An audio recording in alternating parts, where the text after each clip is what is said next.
আগামী 16 ও 17 আগস্ট প্যারিসে অনুষ্ঠিত হতে যাচ্ছে প্রথমবারের মতো প্যারিস টাইমস আন্তর্জাতিক বইমেলা ও বাংলাদেশ উৎসব।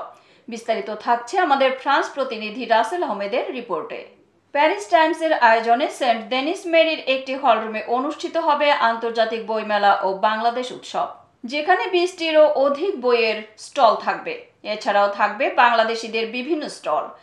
এই মেলার উদ্দেশ্য প্রবাসে বেড়ে ওঠা নতুন প্রজন্মের মাঝে বাংলার সংস্কৃতিকে লালন করতে বাংলা ভাষার চর্চা এবং বিদেশিদের মাঝেও বাংলার সংস্কৃতি তুলে ধরা। 2 দিনব্যাপী এই বিশাল আয়োজনকে ঘিরে প্রবাসীদের মনে আনন্দের জোয়ার বইছে। ইতিমধ্যে মেলার স্থান পরিদর্শন করে নির্ধারিত করেন প্যারিস টাইমস এর প্রকাশক আজেবার মহাসচিব কাজী এনায়েত উল্লাহ ইনু। এছাড়া উপস্থিত ছিলেন শিকানো বাঙালি অ্যাসোসিয়েশন এর সভাপতি স্বরূপ সদিওল, স্বরলিপি শিল্পগোষ্ঠীর সভাপতি এমদাদুল হক স্বপন সহ বিভিন্ন ইলেকট্রনিক্স মিডিয়ার সাংবাদিকবৃন্দ। আয়োজকরা প্রবাসী বাংলাদেশিদের প্রতি আহ্বান জানান, ফ্রান্সে বাংলার সংস্কৃতিকে তুলে ধরতে, বাংলা ভাষা ও সাহিত্যিককে তুলে ধরতে এই অনুষ্ঠান বড় ভূমিকা রাখবে, তাই সকলের প্রতি সহযোগিতা কামনা করেন এবং সবাই যেন তাদের ছেলে মেয়েদেরকে নিয়ে এসে মেলা পরিদর্শন করেন এবং বিভিন্ন লেখকের বই সংগ্রহ করেন।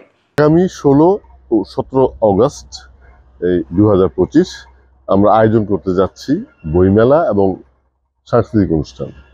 প্রথম দিনে বইমেলা, আন্তর্জাতিক বইমেলা, যারা ইউরোপের বিভিন্ন দেশ থেকে বা বাংলাদেশ থেকেও কিছু লোকজন আসবেন।